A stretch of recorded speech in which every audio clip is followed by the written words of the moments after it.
Welcome back, ink drinkers, for episode 2 of Six of Crows, covering parts 3 and 4. When we last left our ragtag crew, they were on the boat to Fierda. Mm-hmm. Inej was unconscious, and we weren't sure if she was going to make it. Mm-hmm. The plan hinges on her being okay. Yes. And we are very close Yes. to getting to our destination. Very close. We thankfully open this section right into Inej's perspective. She wakes up.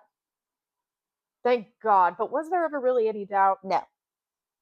Come on. It's too early in the book for such a major character to bite the dust. Let's be honest.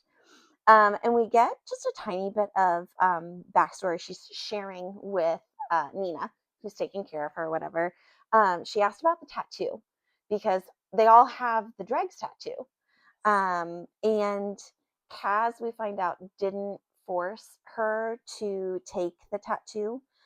He said it was my choice that he wouldn't be the one to mark me again, because when she was in the menagerie, she had the feather tattoo on her arm, and when she left, she got it removed very haphazardly because there's a nasty scar mottled skin area.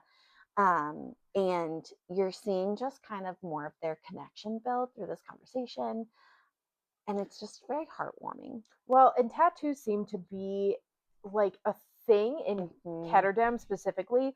Every gang has their own tattoo. They have their own symbol. And if you're part of that gang, you have the symbol tattooed on you somewhere. Every pleasure house, that's a mark kind of like ownership. And so if Nina has a White Rose tattoo because she worked at the White Rose Menagerie, each one has their own symbol that they have tattooed on their girls. Yeah. And so this just seems to be a thing in the barrel that you have to have a tattoo depending on where you belong. Yeah, some sort of mark designating you. So it is very unusual that Inej doesn't have one or wasn't forced to take the Dregs tattoo when she was taken in. And yeah, Nina comments on how mottled the skin is where she was. Yeah. But I really love seeing Inej and Nina interact. It feels like true girlhood. Yeah, it really does. Love especially seeing Nina's personality, because she is so bubbly and she wants to, talk with Inej and have this connection. It's just beautiful. Yeah. And I think this is really where we get the fact that she was kidnapped and sold into prostitution. Yeah. We talked about it last episode, but I think it actually comes into play in this chapter when she talks to Nina about it. And that bringing that up again, it's like, what do her parents think happened to her?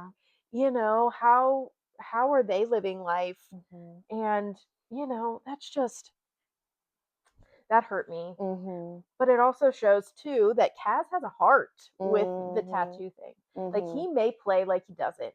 He puts on this big bravado, you know what I mean? But tough exterior. He did not make her get that tattoo, so he obviously cares about her and can be compassionate. One of my favorite moments of this chapter is the horrendous singing that they do together. Oh, yes. Yes. It literally felt like that moment where it's like, these aren't just two companions on this heist together. Like, this was that moment that solidified them as friends for me.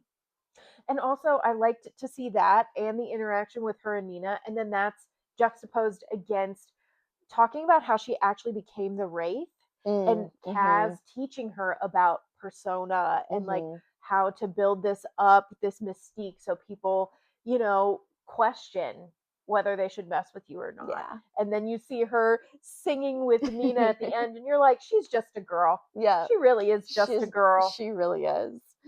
Oh my goodness. And then we get to Jesper. And we hear more. We hear more about how he is has frenetic energy. He is just moving constantly. And then there's Wylan. And Wylan is super sharp with Jesper. and they just like they are together all the time. We never see one without the other. It is so funny to just like hear them banter all the time. And we get a little bit more about Wylan. He just seems to be eternally curious. Yes, he's questioning everything. He wants to know the answer about literally everything. And how things work. And it's just really like insightful to who he is and like why he might have gotten into demolition and things like that. But Jesper is just like jovial comic relief. Like he is always there to lighten a mood, and we see that when he also like goes into like talk to and check on Inej. Yes, and constantly. He's constantly checking. Like he's like, you can see that he's stuck on this boat, which is driving him slightly crazy. Like he's needing more action, more movement, but he's also like hovering in a good way because he's anxious to see Inej wake up. Like, how is she doing? But making sure that Nina's well taken care of too. Like he's constantly going and everything. So yeah, Jesper is, I don't know, I have a soft spot for him. I do too. He walks in and the two girls are talking about Inej is like thanking Nina for saving her life, and Nina's like, but you saved all of our lives getting everybody to the boat. And she's like, no, but like you really actually saved my life. And Nina just kind of jokes and brushes it off and says, well, you can buy me waffles. Yeah. When we get back. Because Inej was like, well, I owe you a life debt. And she's like, no, there's no debts between us. And the waffles bit, I was like, that's great. Yeah, it's adorable. But then we see Inej is like, I'm getting out of this room. I need to move. And Jesper and her walk together, like do like a lap on the boat. Yeah. And I can just like picture that. Like he's got his arm out and she's holding on to it. And they're just like talking as they walk. And I loved seeing that. One of the heartbreaking moments, I'm pretty sure it was, now I might be mixing it up. He was either talking with Inej during one of their walks, or maybe he divulged it to Wylan during all of their conversations in this part. But you find out one of the other reasons why Jesper joined this particular heist, this crew, because his gambling debts, he got in over his head, and he put his dad's farm in as collateral.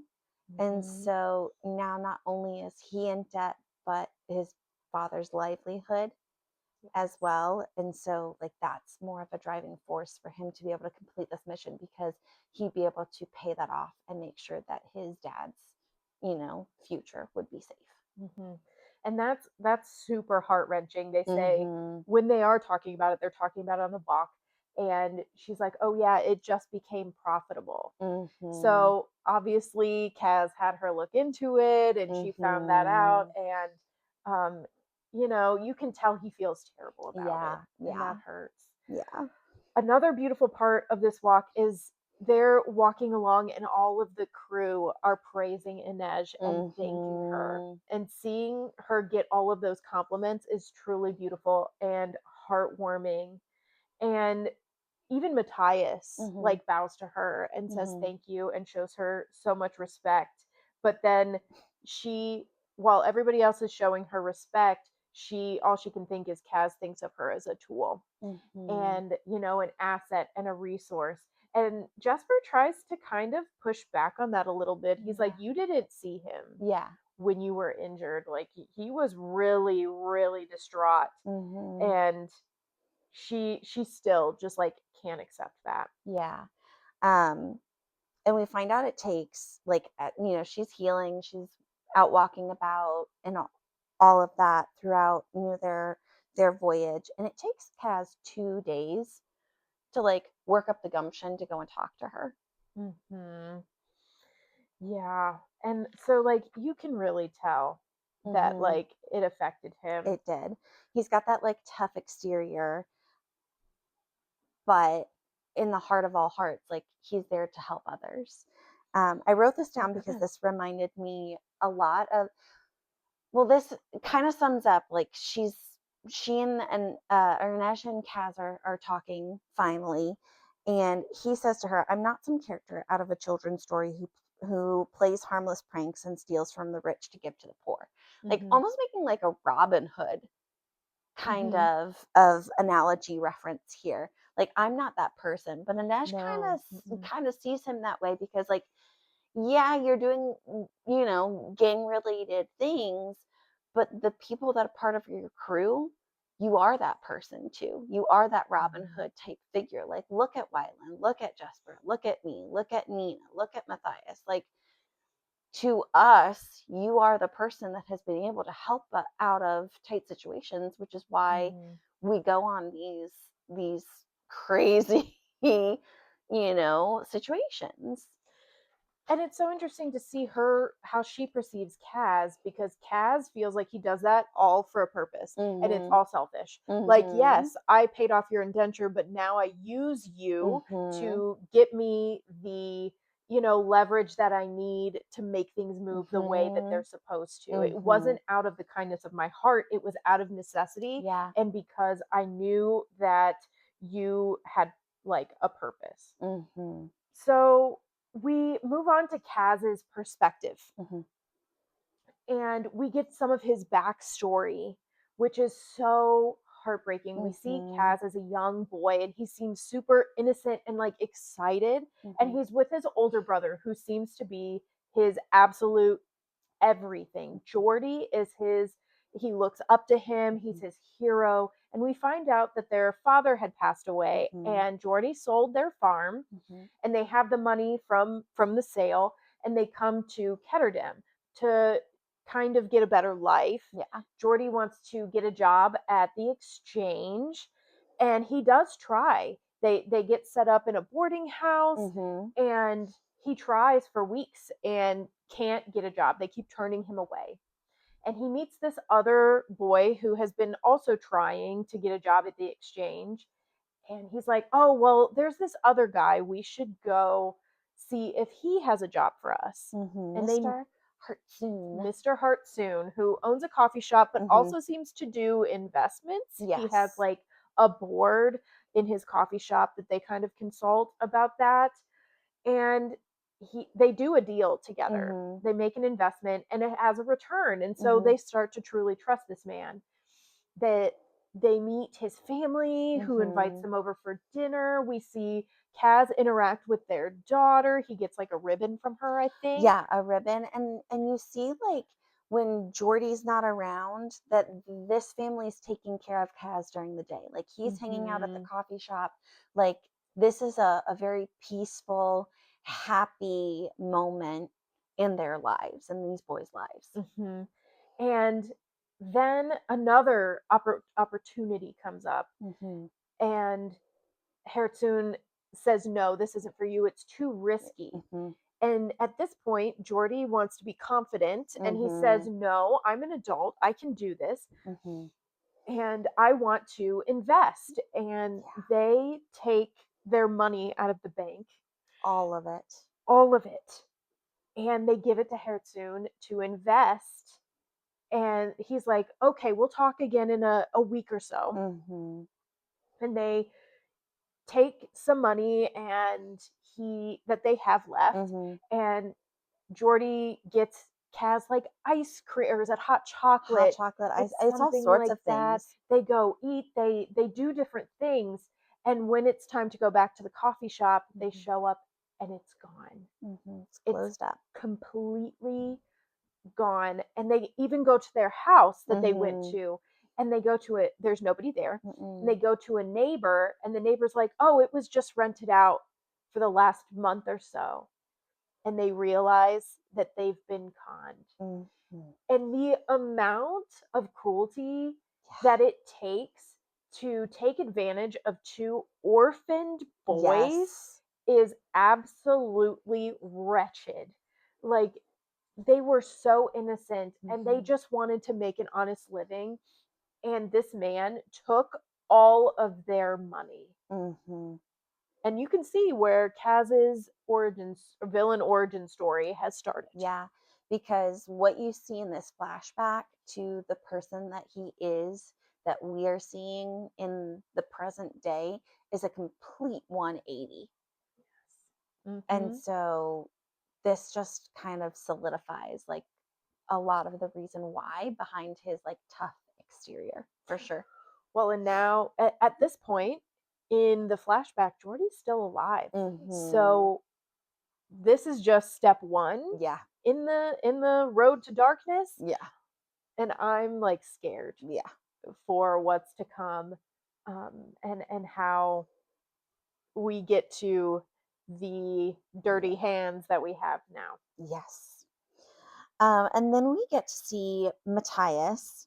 They are getting a lot closer to Fjerda, and he is heavy with guilt over accepting part of this, being part of the crew, having given them knowledge, and also I think with his connection with Nina. And Nina is having to work on him through the rest of the voyage to tailor some of his looks, changing his hair color, some of his facial features, because he was very well known and they don't want him to be a dead giveaway when they get there. And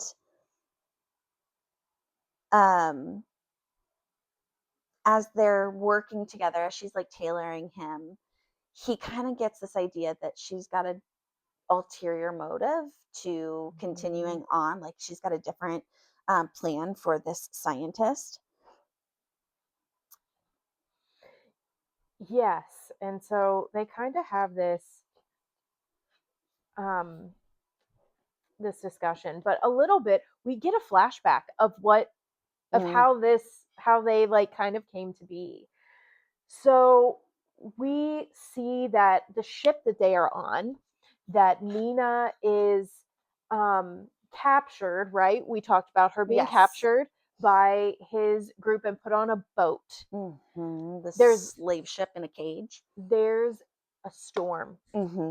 There's a storm that hits and like sinks the boat, like breaks the boat apart. And he is passed out, but when he wakes up, he's in the water and he feels warm. Yeah. And it's her. She's holding on to his dead weight, keeping his heart pumping, using her abilities on because him. You have to realize they're out in the Fjerda waters, which like cold. So cold. Like he mentions that that the air is so cold out there that you could go blind, like if you don't have the right protective gear. So think about being in the water. And so she's keeping him alive. And he wakes up, and at first he is very disturbed by the fact that she is using her magic on him. And she's like, I'll keep your blood pumping if you swim. Yep. And basically they use each other to save their lives. She keeps his blood pumping, keeps him warm, and he swims them to shore. Yeah. And so with the boat having broken apart, we assume that he is assumed dead. Yes. By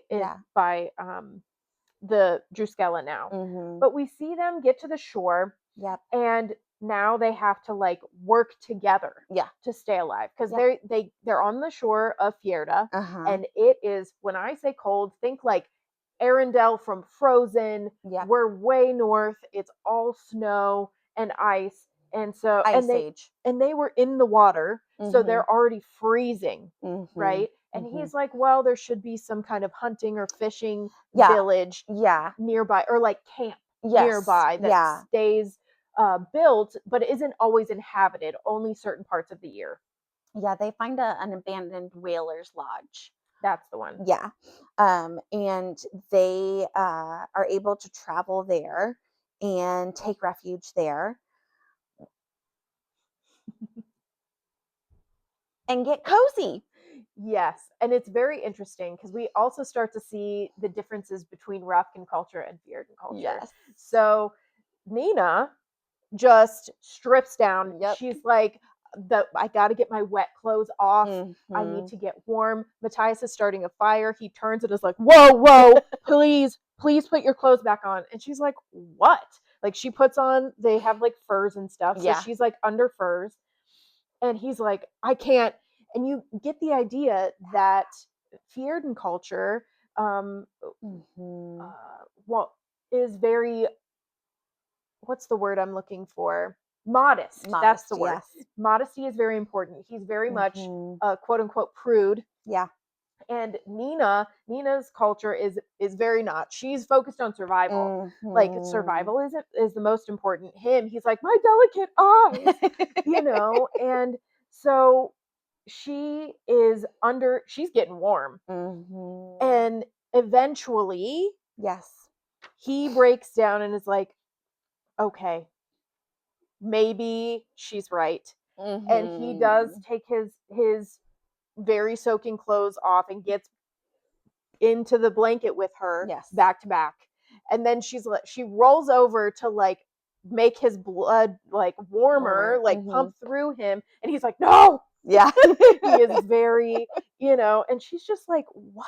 Yes. And we see them talk about like she says, boys and girls in Ravka are trained together. It doesn't matter what gender you are.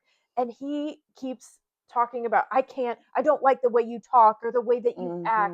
Like it seems like Fjerdans value traditional gender roles. Women are not meant to fight. They're meant to have certain, child rearing and things like that. And it's just him butting up against her culture and how she's like, yeah, whatever. She's like, I'd love to see you get trounced by a girl. Yes. And it kind of shows where they're starting to have that little bit of banter that might turn into something more. Yeah. So that's part of the flashback there through Matthias's perspective. But before we move on to Nina's perspective, we see them present day moving through Fjerda. They're all, in their gear so that they can be protected. And as they are traveling, they come across 3 pyres that have Grisha on them. And Nina's reaction to it is pretty visceral. It's very upsetting to her. As it should be, as you would expect. Her reaction to it, kind of lashing out towards Matthias, is like, he says like, well, you're given a fair trial, and if you're found guilty, like this is what happens. And so she asks him, well, why has a Grisha never been found innocent? Yeah, how many of them? None. And she said, our crime is existing. Our crime is what we are. And his rebuttal are words that he'd been raised on. You weren't meant to exist. Which, here you are. You're seeing more of that, just like their inner differences battling each other, right? Like, it just, there's a lot more depth going into their conflict. Well, and with the pyres, one of the Grisha is still alive. And that is even more visceral and heartbreaking because Nina goes to try to kill them and she can't do it to like put them out of their misery. And she is so she was kind of warming back up to him, and then she sees that, and all of her justified rage just comes out. And like, I didn't ask to be like this. I didn't ask to be able to control these things or to have these magical abilities. And the fact that you guys just feel like you can go out and find us, because remember, when we see the flashback, they're not searching for Grisha and Fjerda. No. They're on the Wandering Isle, which is across water. Like they're going out of their way to find these Grisha, to bring them back to their home country to try them. Like that seems a little much. Like that seems very much like active persecution. And for him to like, well, you weren't meant to exist. It's not like she was given a drug or an injected with something, or she was just born that way, and there's nothing she could have done to stop that. No, not at all. So it changes into Nina's perspective, and we're dipped back into the backstory where we find out that they traveled together for 3 weeks trying to get to civilization after this shipwreck. And some of the revelations, between the two of them, where the Grisha see Brom as as a monster, is the way that they see Zoya, who she looks up to, in the same light. There's a lot of conflicting parties and interests here. As they are traveling, they're constantly bickering but getting to know each other. They're in They never like name each other, like, it's witch, savage, witch hunter, all these different like name callings. And it takes a really long time before they like learn each other's names and even call each other their names. And you find out as they're traveling that the reason why Nina latched onto him when she found him in the water is because he was the one that gave her the water cup in the ship, like when she was asking for water. And she actually used that like water cup to be able to save herself, get out of the shackles, the bonds, and to like open up the cage doors, the prison cell, thank you, the cell doors. And so like she had kind of a moment of like, I won't say, maybe like a feeling of like debt or like wanting to help back. And so that's kind of the reason why she helped him when she found him in the water.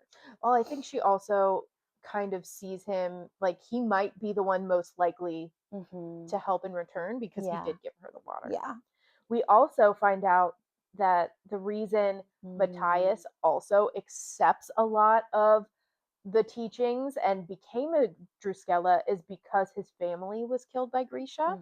So they aren't the only aggressors. Like Grisha also fight against the Fjerdans, and he was adopted by Brum, which is part of the reason that he really looks up to him and idolizes him so much. So you can kind of understand why they both are so affected by the other person's culture and what they've been taught about the other person's culture and what it means to be a Fjerdan or a Druskella or what it means to be a Grisha or a Ravkin. And so we get those kind of backstories or that little bit of insight, and we get a little bit more insight into Druskella as like a group, and that they're very, very pious. They don't get to eat sweets. They don't get any indulgence of any kind or alcohol. So they are very straight-laced, and they don't have a lot of frivolity. And Nina's like, I love frivolity. That's not something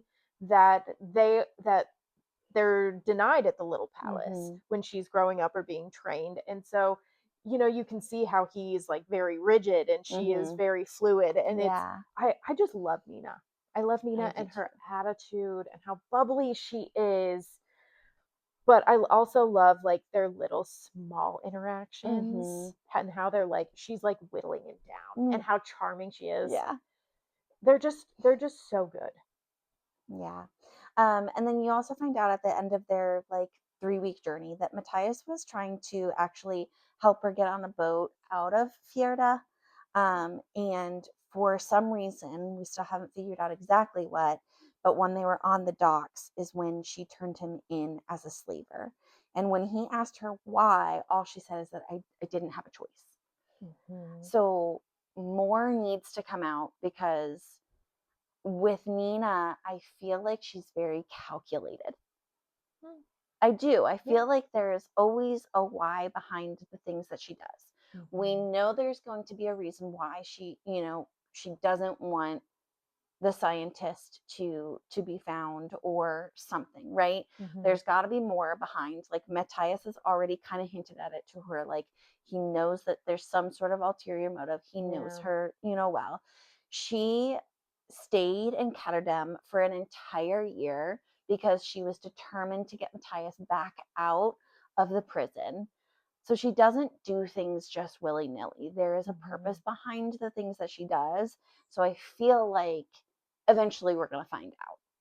We have to, because that's the whole reason that they're both on this mission. So we have to figure out why. But then, out of nowhere, there's an attack by Grisha that are on Param, and you see Yes. what they can really do. We see a squaller, which is somebody who normally can Mhm. control air, Mhm. and we see a fabricator. Yes. So somebody who can control physical elements. I think specifically they're a Durast, so they Mhm. can control like the ground Mhm. Yes. and metals and more like physical building type of materials. Yeah. And that fabricator is actually somebody that Nina knew from school.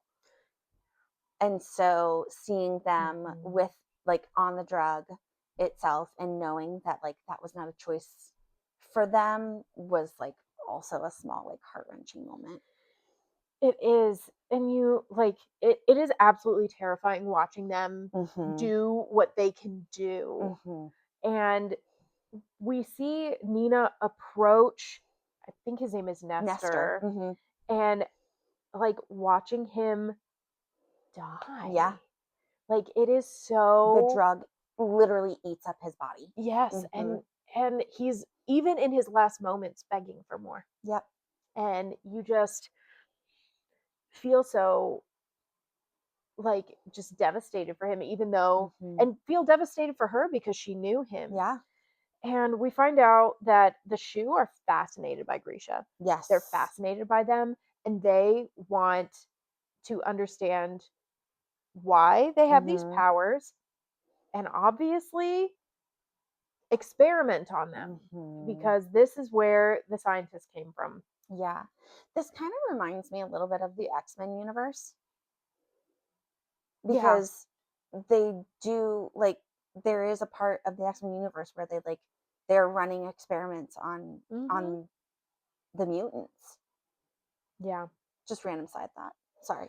Um, but like she is very distraught by seeing Mhm. them, and she's like, we, Kaz is like, okay, we gotta go, like after they've been Yes. neutralized, and she's like, no, we have to bury them. Yeah. And Kaz is like, no, We the don't have time for ground that. is too frozen, it is going to take too long to dig, Mhm. we cannot stop. Mhm. And Matthias is like, I'll do it. Mhm. And he stays behind. He's like, I know how to get where you're going. Just you, everybody Yep. else keep going. I'll stay here with Nina and I will help bury the bodies. Mhm. Which again is a lot of trust in him to be left alone with With her. her, knowing that he has this like murderous intent towards her, but Mhm. he does stay behind and help her bury them, which again shows how compassionate he can be and how much he cares Yes. for her. It does because this was one of those moments that really really shows that because the Fjerdans, the reason why they burn Grisha is because they don't with their religion Mhm. to gel their god. Um, they bury their own near roots of trees so that they can take root and join with the wellspring of life. And so they won't do that with Grisha Yeah. because they think it will like corrupt that. Mm-hmm. And so him giving that concession to her to Mm-hmm. bury those that she just the three that she found that they found at the pyre and those that they just neutralized with the attack, that is a huge Yes. moment. And they continue to talk, and Mhm. Nina explains. She Mhm. explains why she did it. She's like, we were in the town, I was Mhm. approached by Grisha that were there as Yep. spies, Mhm. and they wanted to kill you. Yep. And so I went, I knew that, I saw the Kirch, I knew their laws and that they would take you. And so I lied. And Mhm. then I've been trying to get you out ever since. Mhm. Otherwise, you would have been killed by these Yeah. Grisha, and I couldn't let that happen. Yep. But they talk about how this drug is Mhm. terrible and it shouldn't exist. And they kind of make a pact to kill Yes. Bo-Yul Bayor. Yep. Finding a temporary truce between the two of them. And that brings us to the end of part 3. So Yes. this section was mostly about the travel, Yeah. the journey to get there, Mhm. and once we or to start on the path to actually getting to the ice court. And we're getting even more background. So we see Inej being kidnapped and sold. We see Jesper and that he needs the money for the farm. So we get his true motive. Yep. We see Kaz's backstory, at least a big part of it. Yes. And that him and Jordy got conned and where his downward spiral began. And then we finally get some of what is between Nina and Matthias. Which I have been dying for. You and me both, girl. You and me both. But we also get to see this attack and like how truly terrifying. Because like we did see the heart render, right? And then we also saw somebody walk through the wall, but we didn't really truly see all of the effects, I feel like, especially on the Grisha themselves. And here we see it with Nestor and how like desperate he is and how like hollowed out he is. And so now we're like, okay, everybody has their own motive, but now we have two saboteurs that are like, sure, either we could kill him inside the ice court and say, oh, he was already dead, or we're gonna have to kill him on the journey on the way back and say, oh, it was an accident. But we cannot let this scientist reach Kirch because that will mean disaster for the entire world. Yes. Bringing us to part 4. Yep, we're getting in it now. Yes, we are. We see a difference between Fjerda and Ketterdam. The town's painted in bright colors, where Ketterdam's all blacks, browns, dingy. Which I found very interesting that they were giving, those comparisons. And they also have some pretty high protections on this ring wall, these cannons all about to like be able to like, just defend from like possible ships that shouldn't be there on the harbor. And we find out that Matthias had been holding back about one other thing in the White Island. Am I calling it the right thing? The middle, yeah. The middle, the very center, is that there's a sacred ash tree. Oh, yeah. That there's like an important ceremony will take place during this celebration. And we see them kind of, the crew is doing a little bit of espionage. A little recon. And I absolutely love this. Can we have this in real life? This backlist book where it's like it's a spyglass. Like you can, here, let me pretend I'm reading. But I've got a spyglass and I can see. And I can see because it gave them insight into the prison wagon that they're going to have to infiltrate to be able to get into the first step here. What does it look like? How do they arrange themselves? Like, what's all going down? And we find out the next step to the plan, which Kaz hadn't told anybody yet, which is the bunk biscuit. And so they're going to have to unlock, unchain, incapacitate 6 prisoners to then take their place, seal the wagon without being noticed by the guards or the other prisoners that are still in there. Mind you, these prisoners are shackled, chained, and hooded. No biggie. I'm out. I'm not doing it. Okay, I'll see you later. Like, nope. So, like, how are we going to accomplish this? Nina's just, like, being Nina. She's, like, so good at what she does. She's like, oh, let me go off and find some information. I'll go scout out where we need to intercept the wagon. And so off she goes. And you're like, although there was mention of her speaking Fjerdan like a native, he does say that. He's like, how dare you? Matthias does say that at one point in one of the flashbacks. How dare you speak my native tongue like that? And then Nina, I wrote down a quote. Nina is everything you say. It's too much. That's how Matthias describes her. And this is the conversation he has with Inej. And Inej fires back at him and says, maybe you're not enough. Get it, girl? That's exactly right. A girl's girl standing up for Nina. And maybe he isn't. Maybe. He needs to get his stuff together. But then we start to see like the plan. Mm-hmm. And they take out this tree. Yes. Which Matthias isn't exactly happy about either. Nope, he's got to say a prayer because there's a prayer for every tree that is felled, and there's a different prayer for every type of use it gets. So then the tree falls to get the wagon to stop. Mm-hmm. And Kaz like scampers up to open the back of the wagon, yeah. and he freezes. And so we're sitting there, we're like, what's wrong? Why is he frozen? Yeah, and Inej is panicking because this is in Inej's perspective as well. We should preference that. Preface. We should preface that it is Inej's perspective here. And so she's like, she can read him because she's around him so much, so she knows this is Kaz freezing. Something is wrong. Yep. It's not just him standing there. And so it's like, why is he frozen?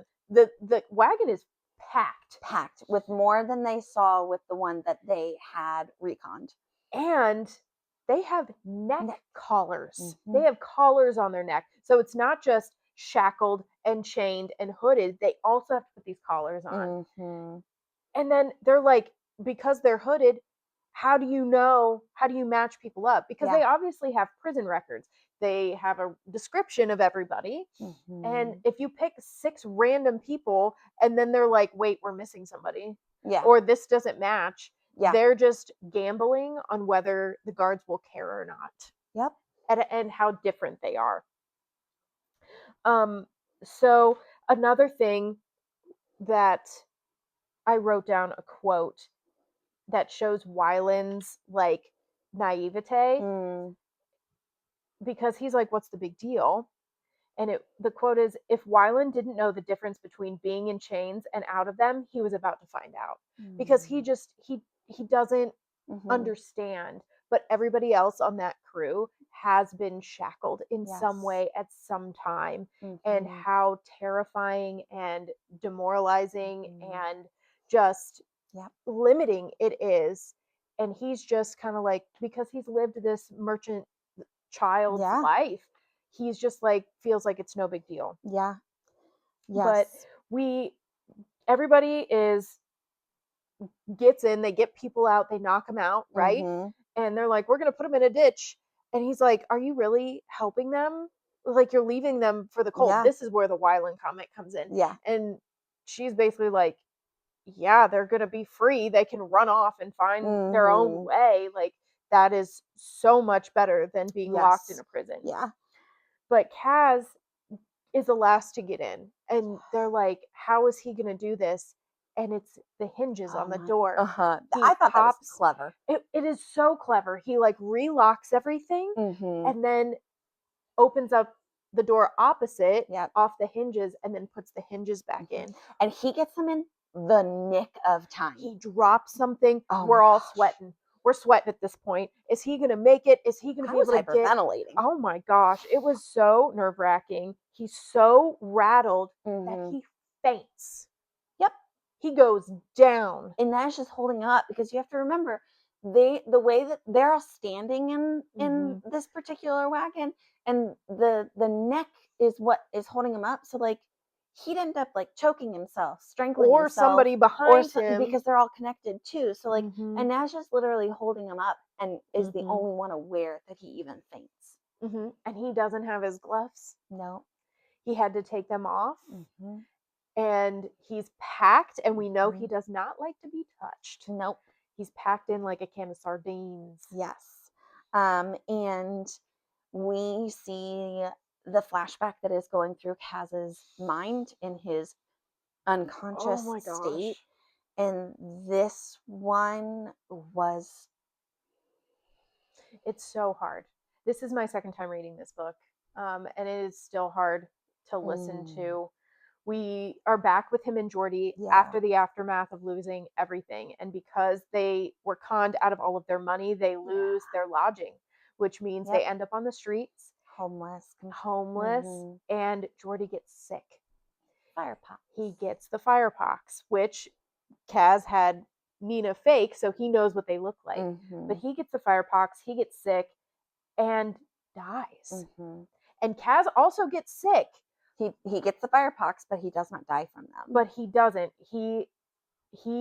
So at the time in Ketterdam, there was an outbreak, right? Mhm. And they would have people come around to collect dead bodies of people who died from this plague. Yeah, think about the plague. Like, Yeah, bring out your dead. basically like plague carts. But they would put the dead bodies on boats Mhm.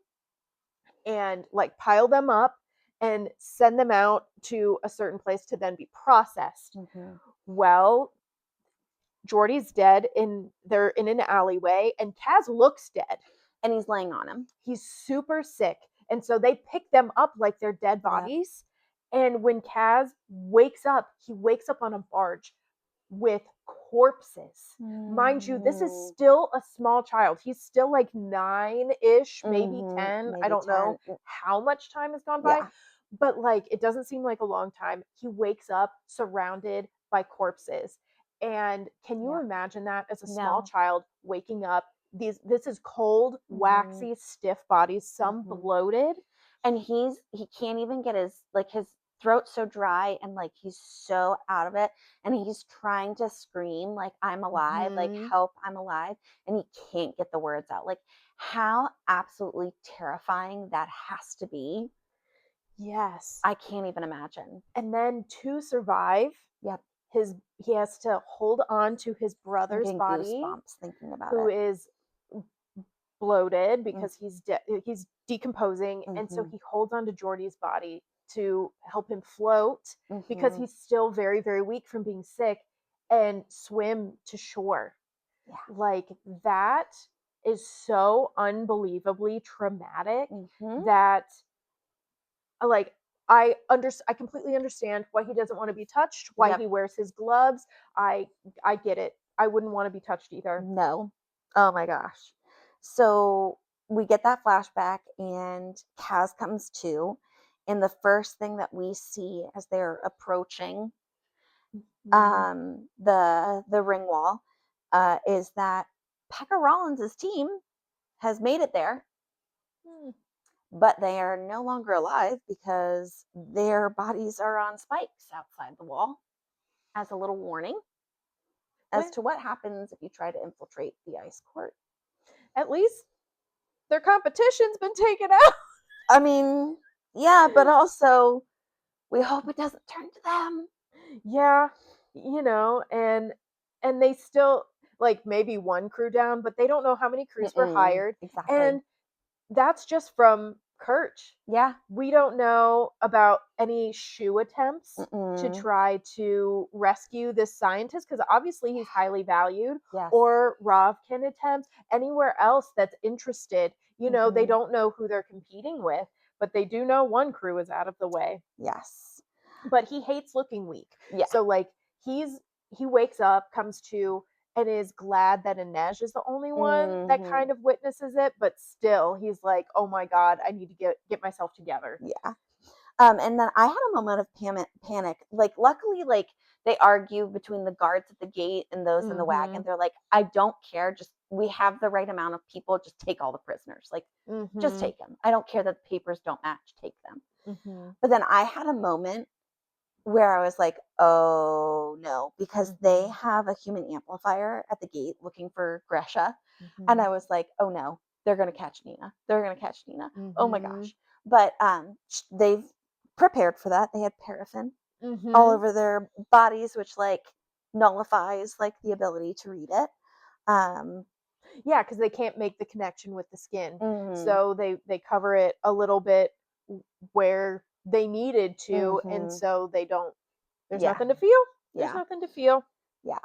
But then there's a prisoner that sees Kaz has a limp. Yep.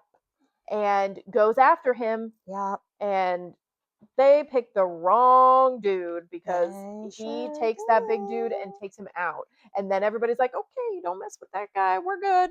No, we're good. Don't do it. And then we also see that when they're like searched and stripped down, like all their clothes are gone, that Kaz had like lock picking pieces in his mouth. And they bye. But it's okay. They still have an out. Jesper is going to come to the rescue. So yeah, we move into the next chapter, into Jesper's perspective. I didn't see this coming, and I loved this. I remember the first time I read this book, and I was like, wow, I did not expect this. Jesper is a fabricator, and Kaz knows this. Yep. Because of course Kaz knows everything, and he's like, Jesper, you're up. You're up. And like, they got my picks. And you see him start to pull metal and create a crude pick. Yep. For Kaz. And you know, people are like, really? You know, Wyland sees that and is like, you're a fabricator? And he's like, yeah, don't tell Nina. Because the girls have been separated at this point. There's a women's section to the prison and a men's section. So, oh yeah, that was the other part of the plan that I forgot to say. Oh yeah, the chloropellets pellets. Oh yeah, for the distraction. Teeth. No. Nina had it in his leg. Oh yeah. Yeah. Because Nina has it in her leg because she's got the ability to take it out or whatever, and Jesper had it in his leg, so he had to like cut open his leg to get them out so he could knock out all the other prisoners. Yep. So they hid the pee bucket so that they could have the reaction. Oh yeah. Ew. I mean, they thought of everything. Seriously, they did. But they get out. They've knocked out all the other prisoners. They get out and they get to the incinerator. They meet up.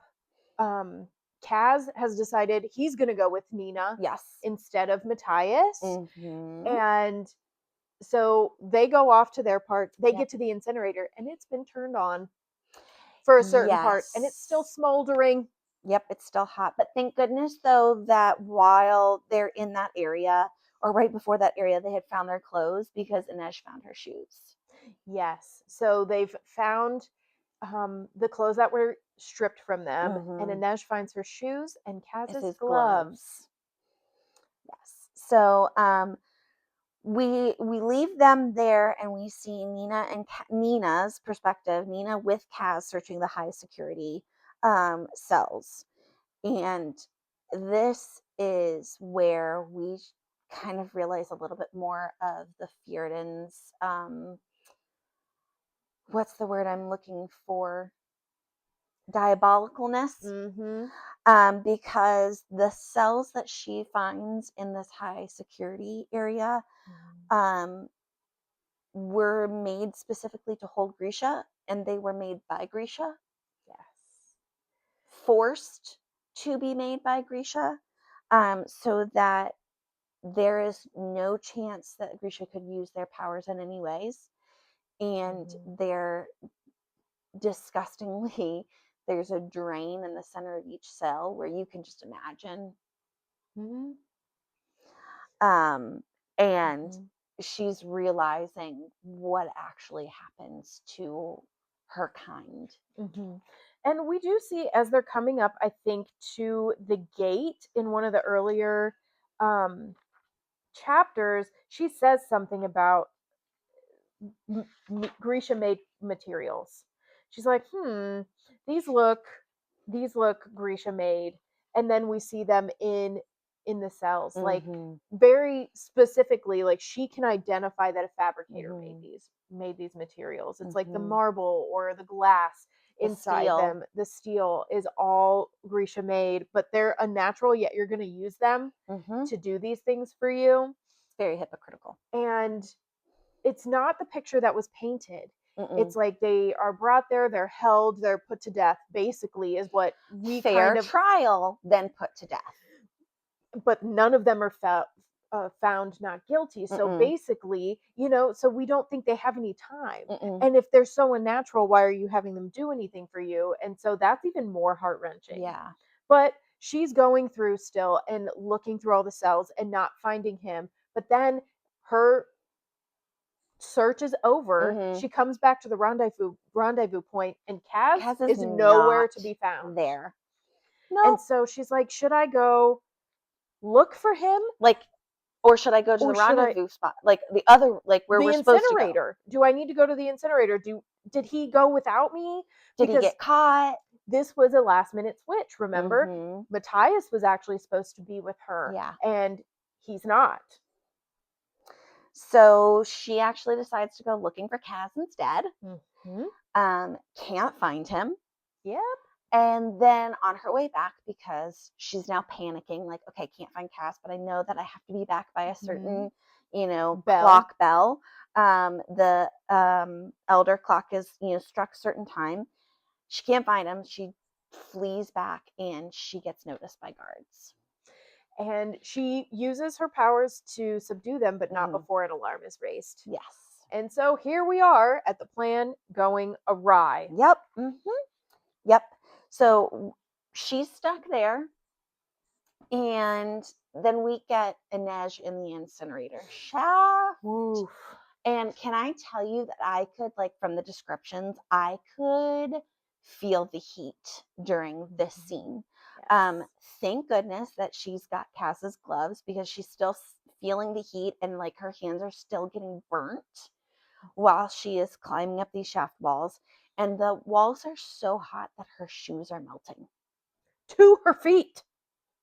Like, we got some serious problems here. But then she starts using her anger towards Kaz, putting her in this situation as her, like, motivation to, like, keep on climbing a little bit. Like, no, it's because of Kaz that I'm here. It's because of Kaz that, this person's in danger. It's because of Kaz, and, like, tries to keep climbing. And we also get, in this moment of her, like, being frustrated too, like, her reflecting a little bit in her past. We see where Kaz rescues her from Tanta Helene's salon. Had Haskell pay off her contract. He said, I need a spider to climb the walls of Ketterdam, to listen at windows and in the eaves, someone who can be a ghost. And she's like, okay, I can do this. And he showed her the agreement that Tanta Helene had for, like, the amount that he paid off. And she was like, that's more than what it was when I was forced to sign that, because she accrued, while she was there, food, board, and all of that. And it was just, that's how they keep the indentures indentured, is they charge you for basically to keep you alive. The things that your necessities, and so you accrue more and more debt, and you can never get out of it. But after he does this, he helps her regain some sense of power and confidence in the situations he puts her in, and the trust that he puts in her. And so that's helped her a long way since the menagerie. And one of the parts here in her, like, flashback too, is she's hearing a lot of her dad's voice too. And she's realizing in this climb, in this flashback, that she does actually have a purpose. There is something that she wants in her life. And so her dad had always said to her that the heart is an arrow, it demands aim to land true. And she just kind of gets this, like, spark where she's like, you know what? I want to go after slavers. I want to put an end to this. And I will not die in this shaft. You better watch me get to the top, because I am going to stop this from happening to other people. Yes, she finds her purpose, and she's like, I'll pay off my debt, I'll buy my own ship, and I will go out and stop slave ships. Yes. And then we see the rain, which is both a relief because it will help with the heat, but it's going to make things slippery. So she needs to move. Yeah, she got hustle. Yes. And so she starts climbing faster and faster. But then our last chapter of this section is with Kaz, and we find out where the heck he's been. So he changes the plan to go looking for Pekka. He's like, oh, I see all of the crew that he would have sent is up on the wall. All of his top people. And would he have come himself or not? But he's like, that man will not die by somebody else's hand. I need to be the one. So that's why he changed the plan. And he already suspected that Bo Yobayor wasn't going to be in those cells. That he's probably going to be on the White Island because he is that important, that valuable. And guess what? We find out Pekka is Hertzun, which makes a lot of sense, right? We heard Kaz say that Pekka killed his brother. We saw them get swindled. And so we find out that Pekka's the con man. And we also see how Kaz finds out. We see a little bit of a flashback where he sees Hertzun walking in to a gambling den. And he goes in after him and he's like, I need to talk to Hertzun. And they're like, who the fuck? Yeah, the bouncer or whatever. It was like, who? What? He's like, that guy that just walked in. And he's like, no, that's Pekka Rollins. There's no way you are going to see him. He's that important. And that's when it truly hits why he has such a need for revenge against Pekka Rollins. And so he was solely in this part, he's willing to sacrifice the plan to potentially get the revenge that he's always wanted. And then it just kind of fades to black. It's just like he's in there and he lets the door slam. And the thing is, we don't know if from the story up until now, it doesn't seem like Pekka realizes who he is. Because there are different points where he's put himself in Pekka's presence and kind of like waits to see if he'll recognize him, and he doesn't. So he gets into the cell with Pekka, he finds him, which I was a little shocked, right? I wasn't sure if Pekka would come. He's this big important guy. He has all of these crews. He has the money to pay somebody else to do this, but also it's super like important. So if you want something done right, do it yourself. And so it does kind of make sense that he's there. But he finds him and the door slams and I was like, I don't think that man's coming out alive. And that's how part 4 ends. And we're just done right there. She knows how to make a cliffhanger. She sure does.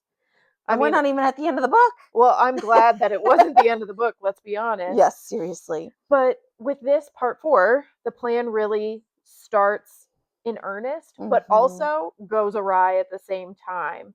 And we learn why Kaz doesn't like to be touched, and the background with Pekka and what happened to Jordy. You know, we get a lot of that. It's heartbreaking. His backstory is absolutely heartbreaking. And you can understand how revenge would drive you to do everything possible, become as ruthless as possible, because the person that you are trying to get revenge on is so ruthless.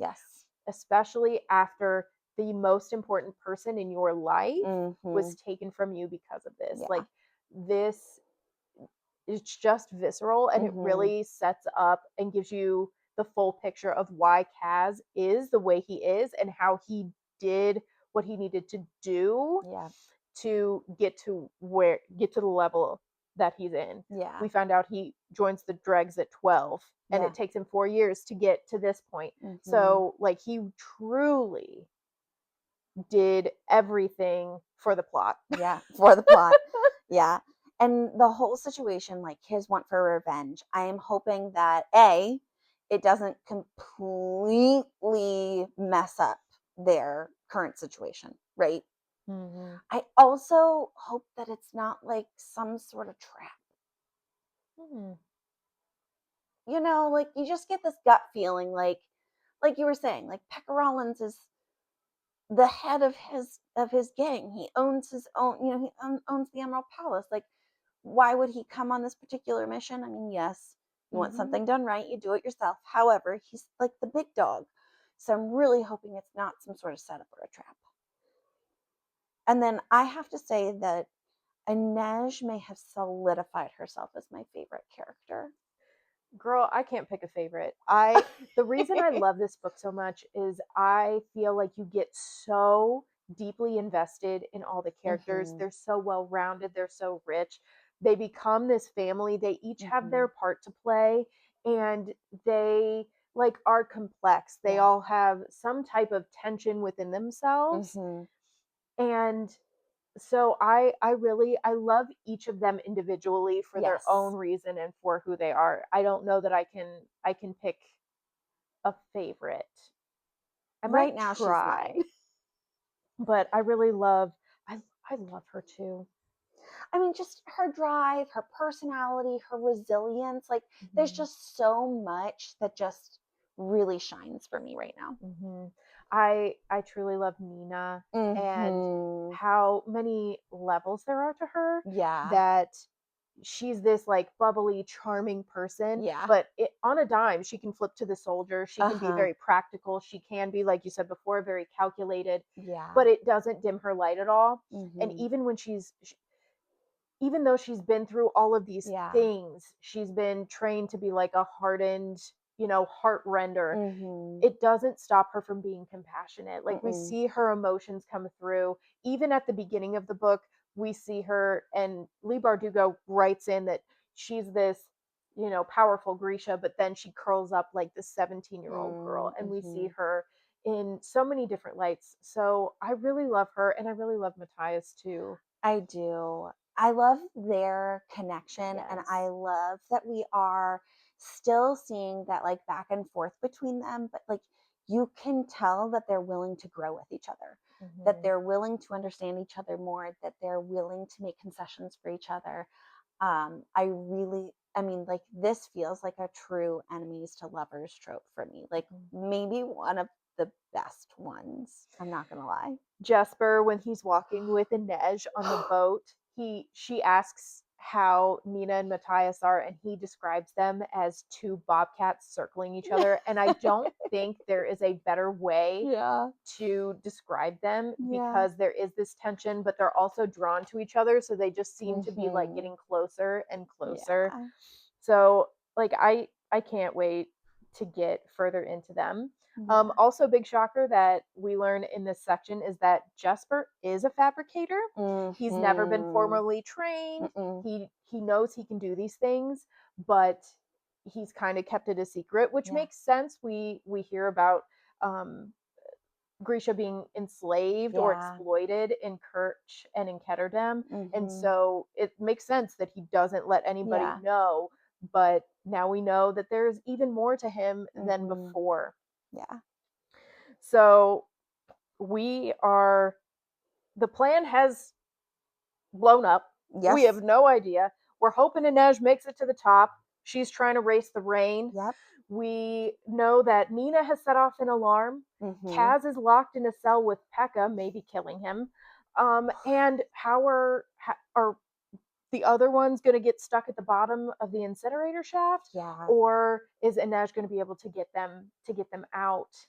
So you'll have to tune in Yes. next week as we explore the end of the book, parts 5 and 6, Mhm. and we get to the conclusion. We know at the end of a fantasy book, it goes Yes. fast. Yeah. So get ready to hold on to your seats, and we'll see you in the next one.